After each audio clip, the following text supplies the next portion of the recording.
Hey guys, this is Eric Weingarten with Weingarten Racing. It's Saturday, so it's like an update video type of deal. I did go racing with this yesterday, and it was horrible. I'm not gonna lie, it was bad. So I'll give a quick rundown. I'll probably make a later video so you can actually see the GoPro footage, so you can see how bad what it did wrong. Let's start off with this. So Tulsa's test and tune is usually on Fridays, and sometimes when it's colder, they'll have them on Saturdays. And maybe they've changed their schedule and I just wasn't aware, but usually they have gates open at 6 and they run till 11 on Friday for test and tune. Clearly, I must have not got the memo because it looks like now it's 10:30 and at 11 they're out. So at 10:30, they were done running. You couldn't make any more passes, which we'll get to that in just a minute, the reason why I kind of threw things off. And by 10:45, they're turning off lights. So you better have a flashlight. You ain't loading nothing. One, I'm going by myself, so I have no one else to help me load up stuff and whatnot. And you're like, what about your son? He's doing swim practice. So we're going to make him do that. He's invested a lot into that. But anyway, so I took it out just like it is. I didn't change anything. What I did do, and I need to point this out, so this thing runs on 91 octane. Clearly, it doesn't have an intercooler. But I had some extra 118 left over here. I think it's over here on the ground. This Sunoco 118, that's Camaro's fuel. I had some of that left, about 2 gallons in that pail. And that was just old, and I didn't feel like putting it in the Camaro when the nitrous stuff was on. And I was like, you know what, I probably need to add just a little bit of octane on this initially, just because I want to make sure things are okay. Because I haven't really taken this out and tested it like this. So I thought, you know what, I'll just throw in the other 2 gallons. So it had like probably 10 gallons of 91, maybe 12. And I just added 2 gallons of 118. I didn't change timing, so timing was 24 degrees, but I ended up changing it during the race, and I'll tell you why in a minute. But anyway, so I get all suited up, and I wear the Simpson hybrid deal, and for whatever reason, it's really hard to clip on the Hans device on my helmet, so it takes a while. I mentioned this because if you're by yourself, you had someone else could clip them in, it wouldn't be a big deal. I'm not flexible, and it's hard reaching those things. So anyway, I get all strapped in, pull up to the line, and there's an oil down. So this is like, I think I'm ready to run about 7:10 maybe. 8:30 I get to make the first run. The oil down lasted that long. So someone oiled down the track right away almost. So all of us are waiting an hour and a half. Not to mention they're not running 2 lanes, they're running 1 lane. So everything's taking forever. So on the first one, because I didn't use the trans brake because there's some issues, I don't have that 2-step rev limiter working, so I didn't use it. So I foot braked, and that may have been the reason why I might have sucked. I think I might have rolled through the beams. But anyway, on the very first pass, I went a 10:56 at 1:31 and some change with a 1:71 60-foot time. So yeah, the 60-foot sucked. And several people are going to ask, did it spin? I couldn't tell, to be honest with you. So I really don't know. The truck is so weird now. It doesn't feel like it did before with the 355 and the high stall converter. It would instantly blow the tires off. It might spin and then maybe it hooks. I can't tell. I really can't. But I think I might have rolled the beams, and I also think it kind of spun. But it's not like before where you instantly would go up and there wasn't no getting it back. This thing I think might spin and then maybe grab or something. I don't know. It's weird. So anyway, went back to the pits and I looked at the tune because I wanted to make sure everything was okay. And to be honest with you, the thing was perfect. I checked the data log, and I had targeted like 11.8 and was doing 11.8, 11.9. It only corrected 2%. So I was like, and by the way, down, not up. So I was like, yes, because I'd rather have it giving it too much fuel than not enough fuel. So that was great. However, when I was looking at the manifold air temperature, so inside the sniper, it could tell you how hot you actually are. It was 179 degrees. Now, this could have been also, one, there's no intercooler. The other thing is because you had to keep stop starting. So it just builds up the heat in that thing because the hood's closed and all that. I don't have someone just to keep it open as we push through the lanes because I got to keep starting it and stopping it. So it was hot. How much boost did it make? If I just looking at the data log, it's like about 8, which you're like, wow, that's quite a bit. It should have gone faster than that. I'd say a lot of that boost is due to the heat because on the dyno, it only made 5, 6. So I think maybe now it's got a different hat on. Maybe that hat adds a couple pounds of boost, but chances are it was the heat because heat builds pressure. But anyway, because it did that, I pulled out a spark plug just to check, and it's all the way at the end of the ground strap. So I was like, ooh, That's a little bit much. Luckily, I got that 118 I put in there. So what I did is I went into the computer and I had it for every degree, or I had it for the air temperature. So when the air temperature got to a certain point, I had to retard timing. So once the air temperature got to 160, I had to start pulling timing out. So on the next run, I was like, I'm going to try the trans brake. Give it a shot. I know it doesn't have the rev limiter. We'll just give it a shot. Mistake.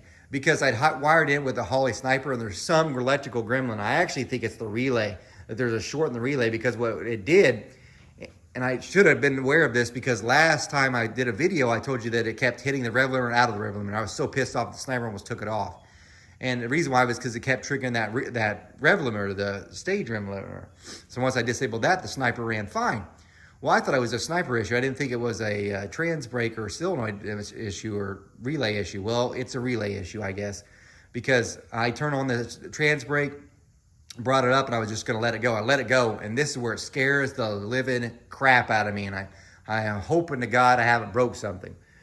And so I let go of the button. It takes off. I go about maybe 20 feet, and it engages again. So it literally, bam! So it literally stops your tires. I was like, what the? I thought for sure I broke something. I thought the rear end broke or something. So then I just gave it a little bit more gas, went a little bit farther, and bam, did it again. So at this point, I'm like, I'm gonna coast, and nothing. Everything stayed in. I didn't hear anything flopping around. So I was like, I guess it's fine. Gave it some gas and drove it all the way back. Hit the return road, bam, does it again. I mean, it's so hard, it's like literally chirping the tires. At that point, I figured out it's a trans brake. Turn off the power to the trans brake. So I turned off the power to the trans brake and drove it back. So at that point, I was paranoid as all get out. I broke something.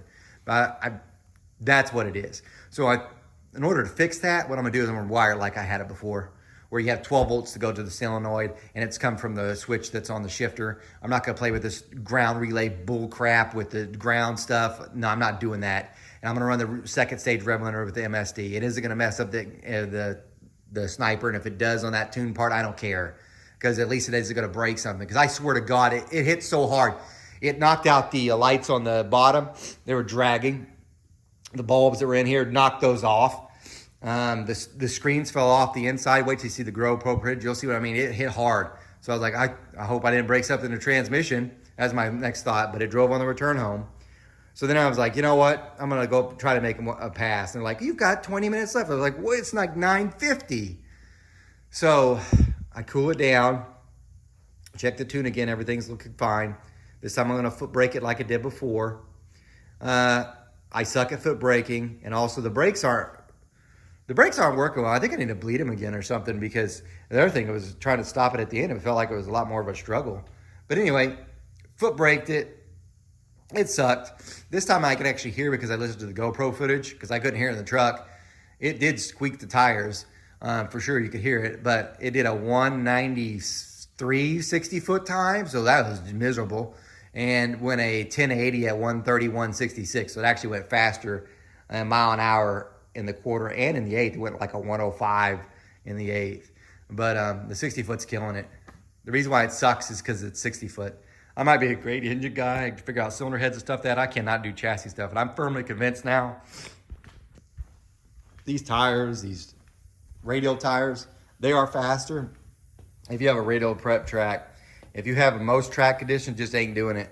Or either that, or you better be great on your suspension. And since I'm not great on my suspension, theirs probably going to get changed. I'm going to go to a slick, and I should have before. I might lose some mile an hour in ET at the top, but it'll probably be quicker anyway. Actually, the ET will be better anyway, because it'll hook up. Yeah, I'm going to do that, fix the trans brake. So I got to fix the 60 foot. The rest of it ain't making any difference. That's the truth. I think I went a 151 with the 350. This thing should be in the 140s. If I do that, there's your time. I'll be about a 10.0, I'd figure. Which is, I don't really want it to run faster than 10.0. 990, 10.0 is all I want. I will slow it down from that point.